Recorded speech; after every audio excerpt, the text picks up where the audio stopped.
right. Welcome once again to another episode of March Madness Sports Therapy Style.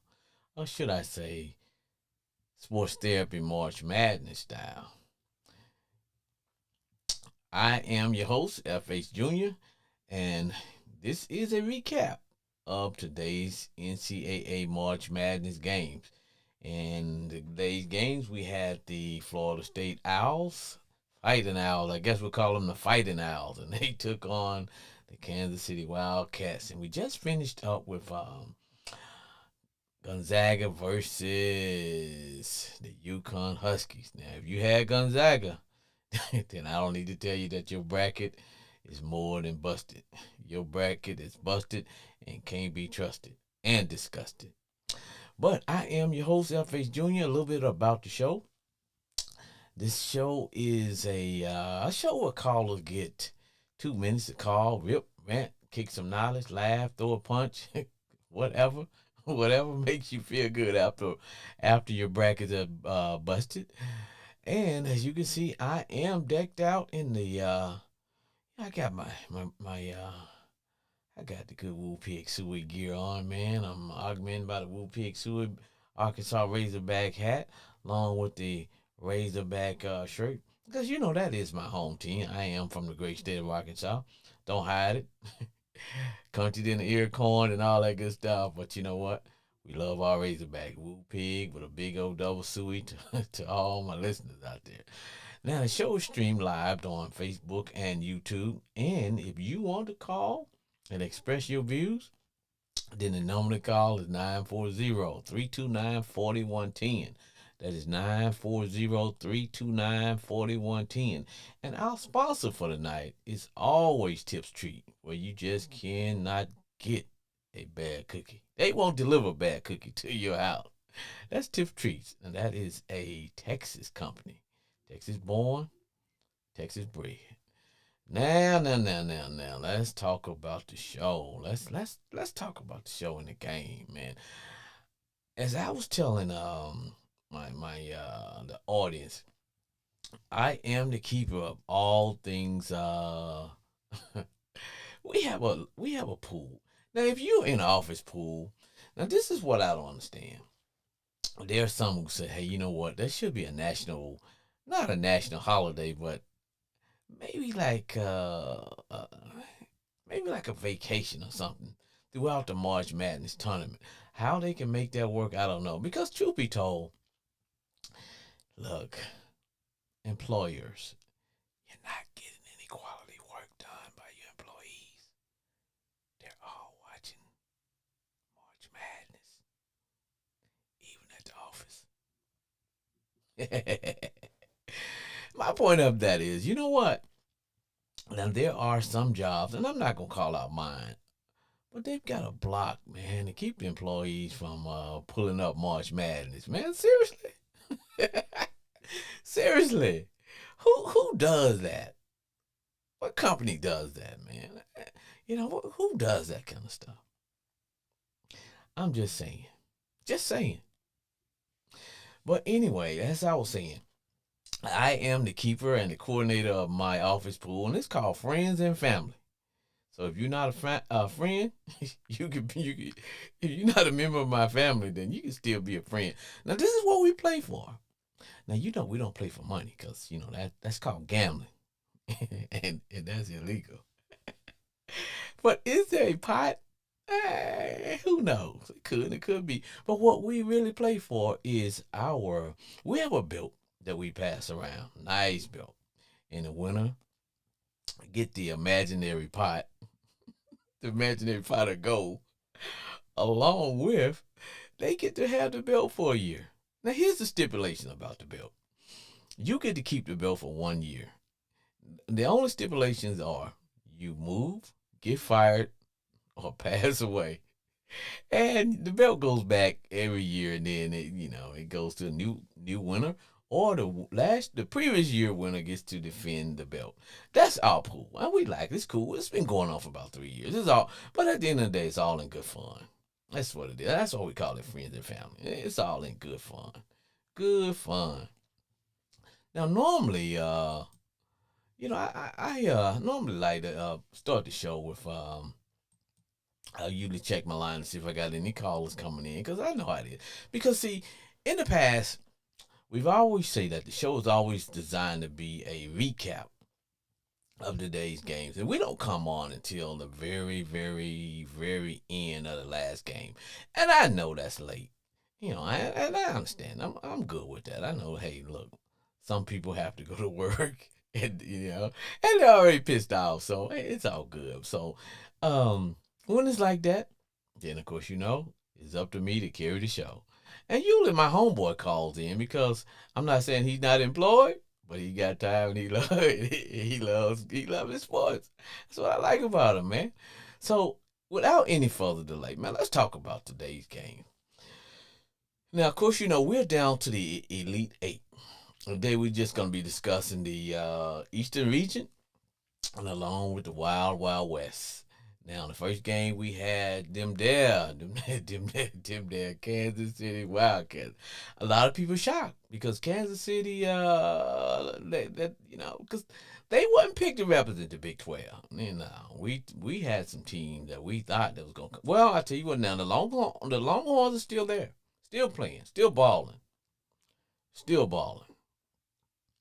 But for today, we just gonna talk about Kansas City. Now, what this is what I like about Kansas City. Now, I was now I'm starting to kind of pull for them a little bit. Now, do I want them to win it all? Oh hell no, because I don't have them in the Final Four at all. But they can't do any harm to my bracket. Can't help, can't harm, can't do other. Unless they get to the championship, and I don't think that's gonna happen. Well, I didn't think it was gonna happen, but I was on their bandwagon because there were some players that had an Arkansas connection. There was my man Desi Seals, who he played for the Razorbacks. About 3 years, man. Then he transferred to Kansas. Let me see. He transferred to the Wildcats, and that's cool. I got no problem with that because I think every player need to go where they can get some playing time. It's all good. And then we had another young man. Let me see, what is his name? Marquise Noel. Now he's a little big gun, as I call him, the little big gun, because man, he can shoot that thing. Boy, can he shoot that thing, and he can make it go. Now he's about 5'8". Now usually when they say you 5'8", this is what I know about basketball. Whenever they say you one height, and they're probably realistically an inch or two shorter. So they got my man Marquise listed as 5'8". I think he probably rolled probably more 5'6", 5'7". But there's old saying, man, it's not the size of the dog in the fight, it's the size of the fight in the dog. But I say that's another saying to that. It's not the size of the dog, it's the size of the fight that you put the dog in. But my man, he doesn't back down though. He's got game, and I like that. Not only that is he's a scorer, he's a more of a traditional point guard. He's a typical straw that stirs the drink. Most times, we got now he's a scoring guard, and that's what the league is going to. That's what basketball is going to now, where they expect your point guard to be a scorer as well. But Marquise does an excellent job of spreading the wealth, getting everybody involved. Now, I did think that sooner or later it would catch up with them because they're not a big team. They're not a big team. They don't really have a real dominant big man, but they spread the ball around. They shoot the three, and they go high octane. Because when you got a little small guard, you got to be able to move it and get him into the groove. And that's what they do, and they do it well. And he's complimented by my man Devontae, Devontae Johnson. Now I remember him from the University of Florida. Guess where he was? Played a couple years there because I remember how he would kill my kill my hogs. But under COVID, I knew he had like a health issue. I think there was some issues with his heart. He stayed out for 2 years, and Because you don't mess with the heart. I'll be honest. If I was a parent and my kid had anything dealing with his, because as a parent, it's all about your kid, man, kid safety. So I can understand parents may have had a little bit of precaution and stuff like that. But I know that my understanding is that they got someone, one of the NFL from the NFL medical staff to check him out. They gave him the green light, and he transferred to Kansas State University so he can continue with his basketball career. So now him along with my man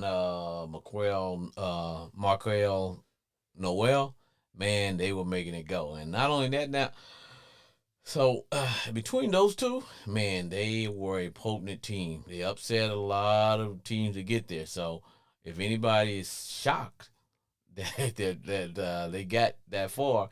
Now they came in as a third seed, so they were seeded. They were three seeds, so it's not like they're not a Cinderella. You're not a Cinderella if you're three seed. So let's don't, yeah, they won't be trying on the slipper there, but the guys were they bought it. They were must see TV, and you can tell that they were fan favorite because I kind of checked in on the CBS little sports show they had with Chuck and the guys, and they would always they were high on him. But they took on a team, Florida Atlantic. Now, to me, they are a Cinderella team now because this was a team. And last night I was talking to one of my callers, that was my homeboy Glenn, and we were talking about there was a pattern that we were starting to see, and that pattern was teams who have juniors and seniors, they seem to be getting pretty far in the tournament because you got guard play, but not only good guard play, but you're getting good guard play from juniors and seniors. It makes a difference. Stage is not too big for them, and so that's what I see. That's what I saw in terms of this team out of Florida. They were they were high octane. So from the beginning of the game to the end, it was nip and tuck. Um, they were high octane themselves. They were a junior senior led team, but what I like about them is that they moved the ball around just to set up the big shot. And they were a team that they are going to shoot those threes, and because the threes is in, they're shooting the threes. But when they wasn't making threes, that ball was going inside to the big Russian. Man, they had a big Russian. What was his name? Hold on, let me check my notes. Vladislav, we'll call him Vlad. Vlad Golden. Now, he was golden because he proved that he was a big man. There was one particular play where one of the one of the Kansas guys, little guy, he said he's gonna take a charge, and um, Vlad thought it was gonna be a charging call, but the referee didn't call anything. So hell, he just dunked it. I was like, okay, all right, big man, I see you. But the game was up and down, especially the first half. There were several changes, lead changes, and what I like about it now, Florida Atlanta for a team that committed over 22 turnovers. How do you, normally you don't win a game with 22 turnovers, but they did, and the game was tight. I think at the beginning they were um, they were trying to figure out how could they play their game and how did their game contrast with the game of the Wildcats. And I think, and that's what it was. The first half was like that. Then toward the second half, I think they finally figured out how to how to play their game, and I saw that. Even though they stuck with the way they played, but they figured out, hey, you know what? Wildcats didn't really have a dominant big man inside that could really stop my man Blast. So they went inside because that's the game now. You play it inside out. And a lot of times when you're playing inside out, that sets up the three ball seems to go a lot faster. But this game came down to the last. Man, it was a thriller from the beginning. I'm not gonna lie, this game was a thriller because there was a part of me that was cheering hard, hard, hard for the Wildcats. Man, I want to see the Wildcats do something. Now, if it had been the Jayhawks. That'd have been a totally different story. But I was cheering for the Wildcats. But and what I and like I said, down toward the end, um, Florida had a lead. They finally started to kind of get it together. They stretched it.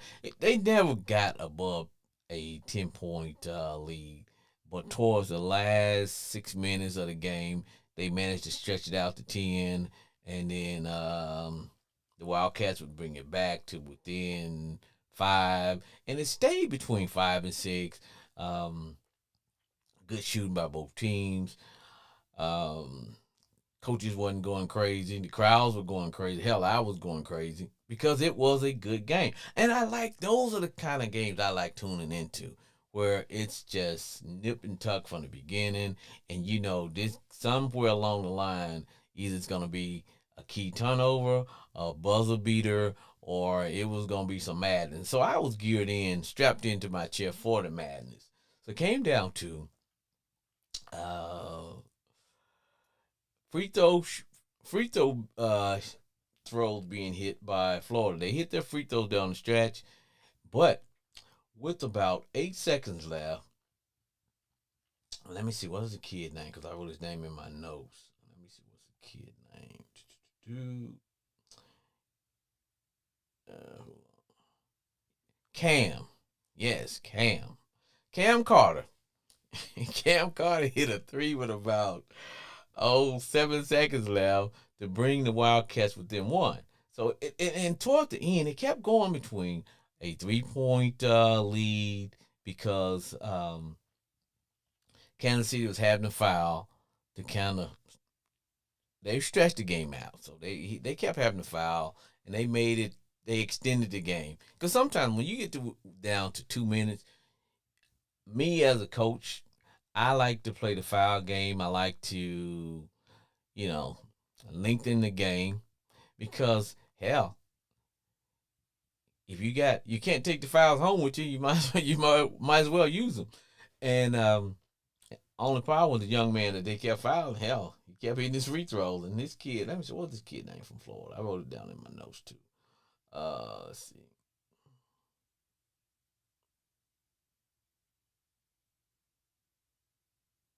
Well, anyway, with about 5 seconds left in the game, and it came down to my man Marquise Noel attempting a three with a few seconds left. He missed. Ball went off the rim. There was a scramble for the ball, and the time ran out. And so Florida Atlantic escaped with a 3 point victory. And they are the winners. And this game was played at Madison Square Garden. So there's this thing now. I'm not from New York, but I know for the kids who grew up in the New York area, that's the ultimate goal for them to be able to play in Madison Square Garden in front of a live crowd. I know how that is, man. You want to be able to showcase your talent on the big stage, and that's what that game was about. They got to show their the talent that they had. So it was all good. It was a good game, man. I'm telling you, that was a good game all around, and it set the stage for the next game. But that was the battle for the Eastern region. So the Eastern region of champions are your Florida Atlantic Owls. They are the champions. So they are in the Final Four, baby. They're in the Final Four. Final Four, man. Wow. They're there. Final Four, baby. And so segue into the next game. Now that was a game that I had something to lose. As I was saying, now I am the bracket coordinator for my, my pool, and the next game, woo, that had me on the edge because I needed I needed Gonzaga to lose. Yes, yes. Yes, I did, man. I needed the Zags and Drew Timmy. Um, I needed them to lose, and not only did they lose, they got their doors blew off. you know. And I will tell you and all my fans, once again, if you're listening and to this show, this is Sports Therapy March Madness. I am your host, FH Jr., and this is a recap of today's game. This is a recap of the Elite Eight games. And today we had the Eastern Regional Championship was on the line, as well as the West Regional Championship on the line. That's what we had today. So we talked about the first game we had, which was Florida Atlanta versus Kansas City Wildcats, and the Owls came out on top of that game with a last minute shot attempt by my man Marquise Noel. And the reason I was big on Marquise because he once played for the University of Arkansas at Little Rock, better known as EULA to the old schoolers, man. EULA. EULA, University of Arkansas at Little Rock. So yeah, he thrilled us there for about 3 years, and then he transferred to Kansas. So they got a real good athlete, and that's where that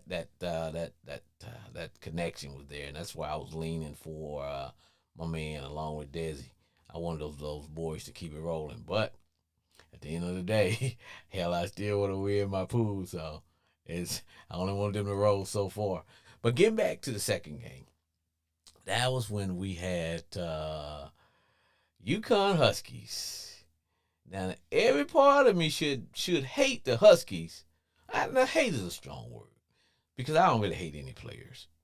But every part of me should be angry at the Huskies for putting out my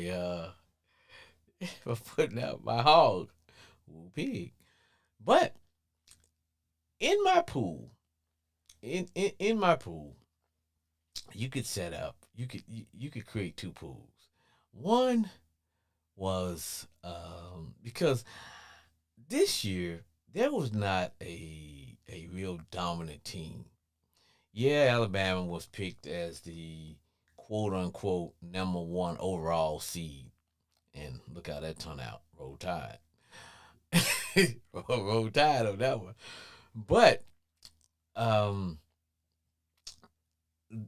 to me, going into this thing, I believe that was probably, and I told everybody, man, there's probably 30, maybe 40 teams of that 64 that could win this thing. I actually felt it. I still do.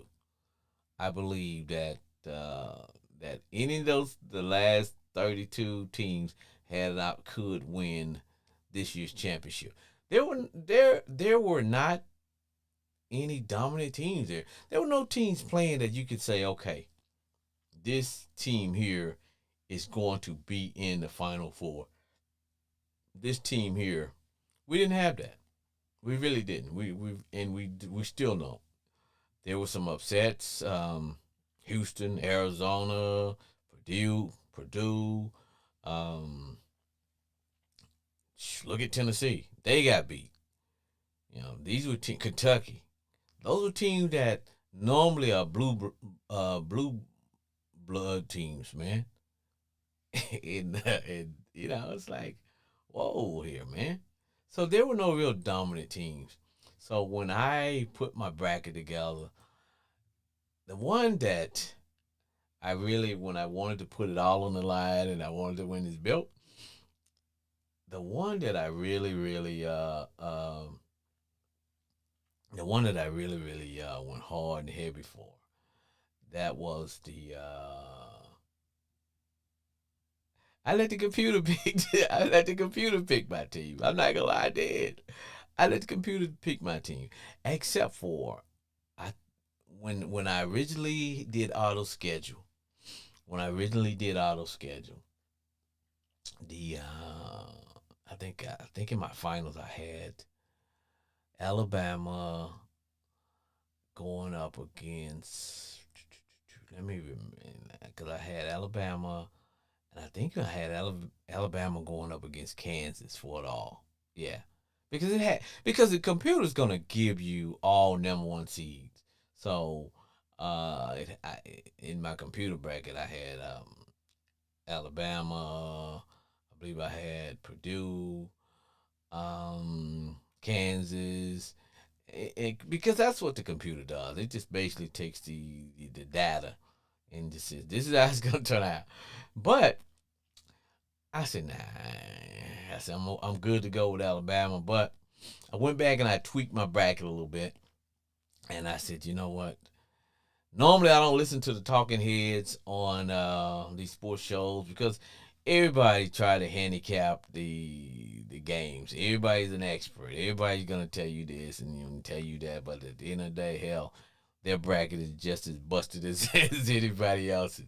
So toward the end, I got in. I tweaked a little bit, and I said, you know what?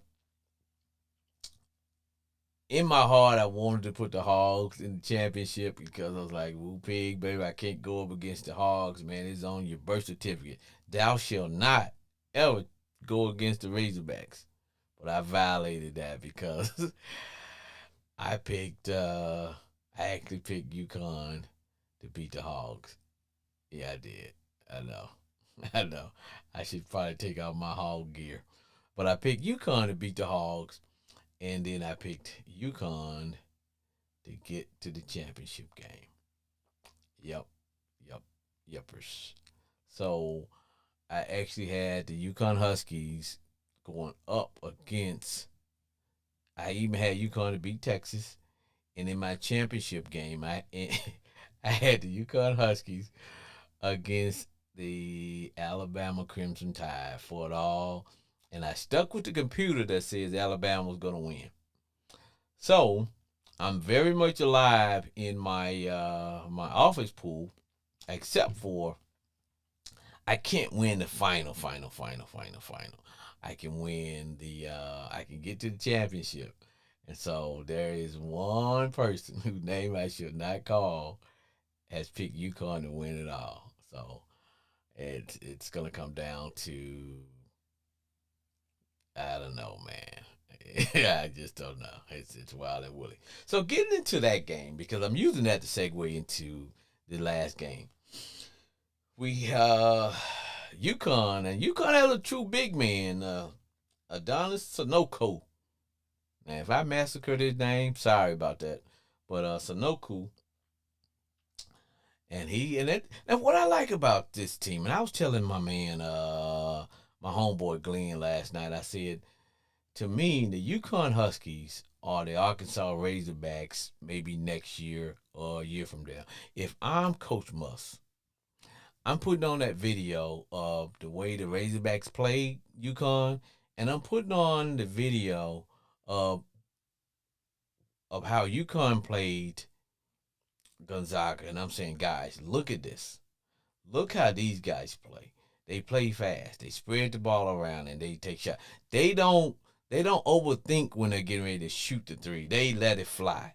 Not only do they let it, but they're moving. There's so much move. They have a motion offense to the point to where you can tell that they ran this offense and not. But that's where a good senior guard play comes. Now, I think the one again. Now they do have a freshman or two, but when you get those seniors in the mix, the freshmen don't have to do a lot of thinking. They can just react because basketball is one sport that you cannot think and play.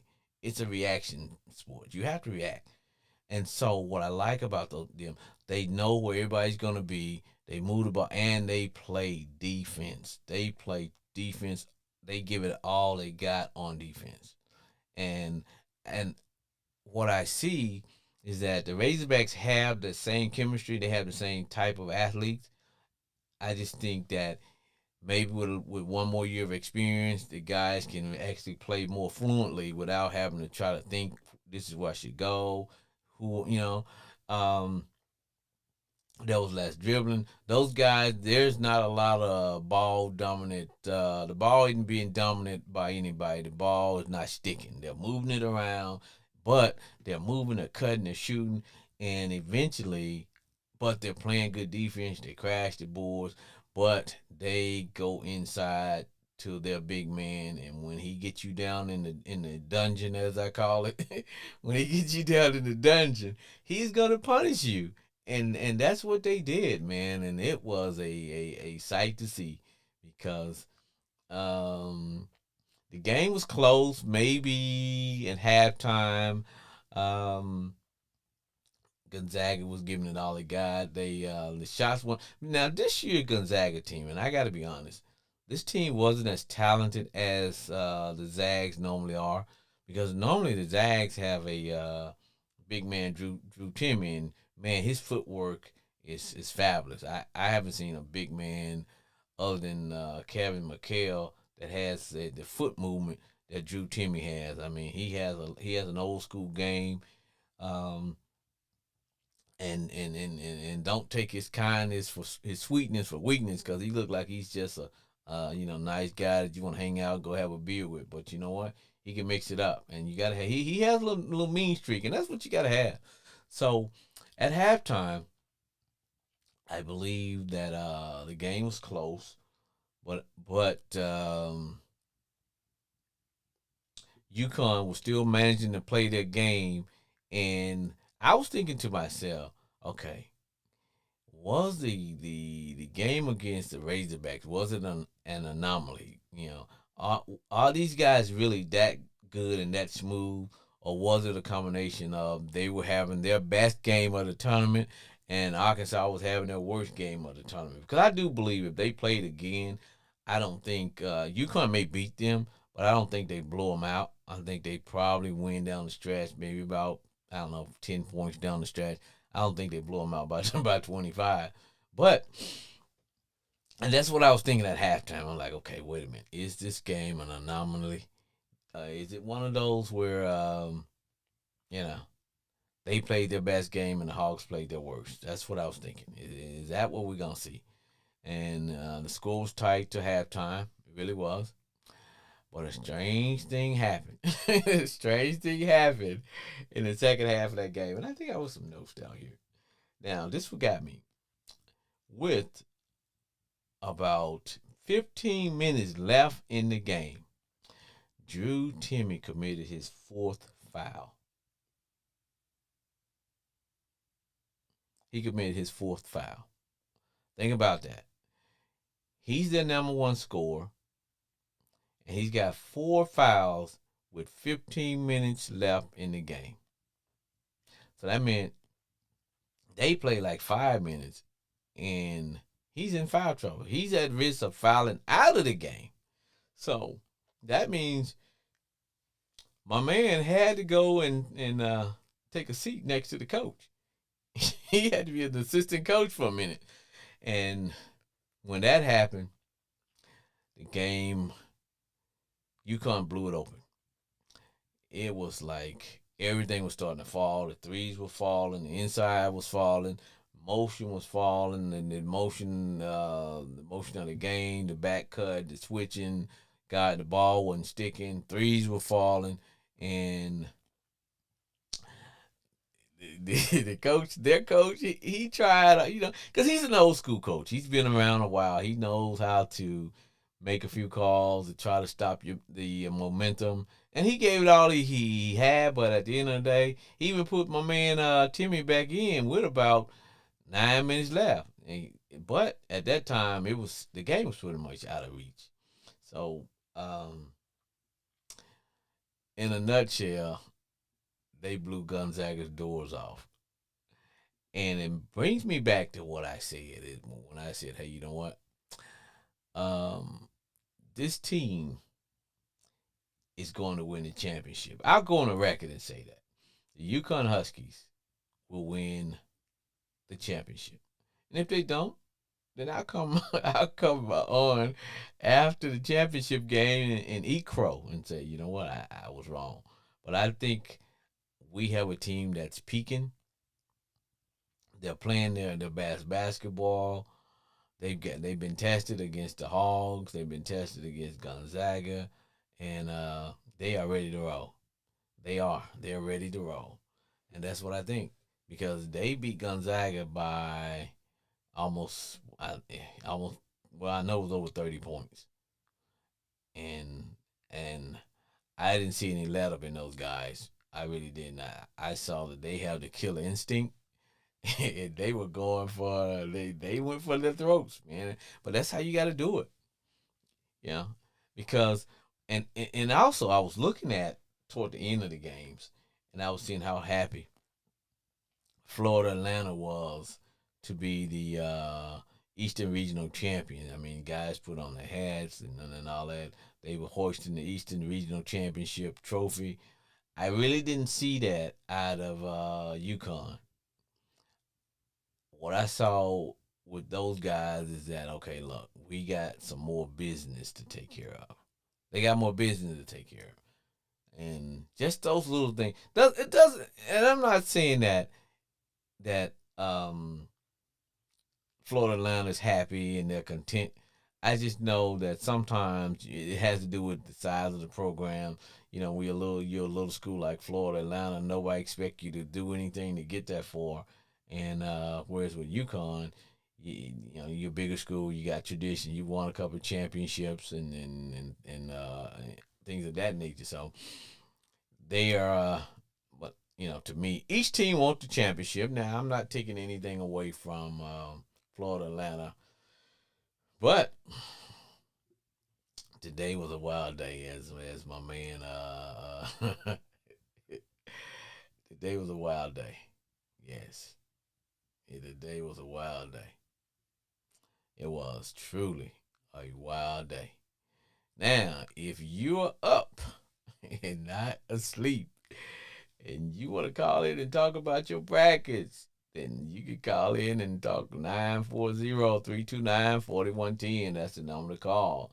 And also, this show is streamed live on Facebook and YouTube. And I will post this show later for those who, you know, didn't get a chance to follow the show tonight.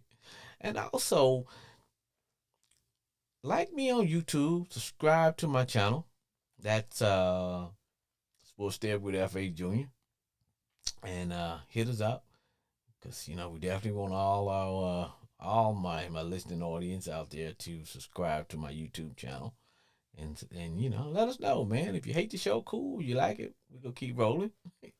Because this is something new. At the last minute, I came up with this concept because you guys know, if you any of my listeners, you know that I normally the concept is based on NFL football. Well, we took the same concept that we do for our NFL football season, and we decided we'll do the same thing for March Madness. And if you know, and we may tweak it as it go. It's what you call a pilot program. You know, this is a pilot program. This is the first, and we'll see that we need to make some changes. But I will tell you, remember what I said. I got two brackets. One I let the computer chose, and it has Alabama, and it had me in pretty good shape, all except for Alabama's loss. But I still had UConn in the final, so I'm still picking up points. I can pick up points all the way to the championship game. So for me to win, I need UConn to get to the championship game, and I need them to lose. I need them to get there, but I need them to lose because if they get there and win, then somebody else on Team Friends and Family will be hoisting the belt and making away with the imaginary pot of gold if there is one, because you know we don't gamble. We don't condone gambling at all. But I have another bracket, and I call that was my tomfoolery bracket, my Coach Tomfoolery bracket. Coach Tomfoolery. That was the one where I just went willy nilly. I went against the grain. I picked some random upsets here, upsets there, and the team that I picked to win it all is them their Longhorns. I wish I could play their fight song, but I don't have it right now. But I got the Longhorns in my tomfoolery bracket to win it all. Only problem, there's about 4 or 5 other people from Texas that choosing the Longhorn, and they're gonna be ahead of me. So I think if my Longhorns win, I have a good chance that I won't get the championship. It'll probably be a 4-way tie, and it all depends on because in that bracket I think I'm like, I don't know, 14 or something like that, and so I won't be able to to pull it out on that one. But it would just be good to be able to to say, hey, you know what, I did pick the winning team on that one. So we'll see. But I'm still holding out hope that that UConn get to the champion. Now, Texas has to get past Miami tomorrow, and that may not be an easy task because the Hurricanes are playing good basketball too. Yes, they are. But folks, this has been a good night, and once again, the show is designed to be a recap of the day's action, and the day's action was action packed. Now remember, we will be coming on every night after the last game to recap the games of the day. So we'll be back tomorrow to talk about whether the Longhorns won, are they on their way to the Final Four, or are they on their bus or plane or whatever flying back to the state of Texas. We shall see. But until then, this is F.A. Jr. saying thank you for tuning in, and you're about to hear the sound of my music as I sign off. And once again, I'd like to thank all those who stay up late and listen to me while I rip, rant, teach some knowledge, laugh. I didn't throw a punch, but I all cuss my bracket. And I also like to thank my normal guest, my homeboy Glenn, who normally calls in, along with my audience out there. And remember, if you like the show, let us know. If you hate the show, let us know that too. But this has been Sports Therapy March Madness with F.A. Jr., and we will see you tomorrow night. Take us home, baby.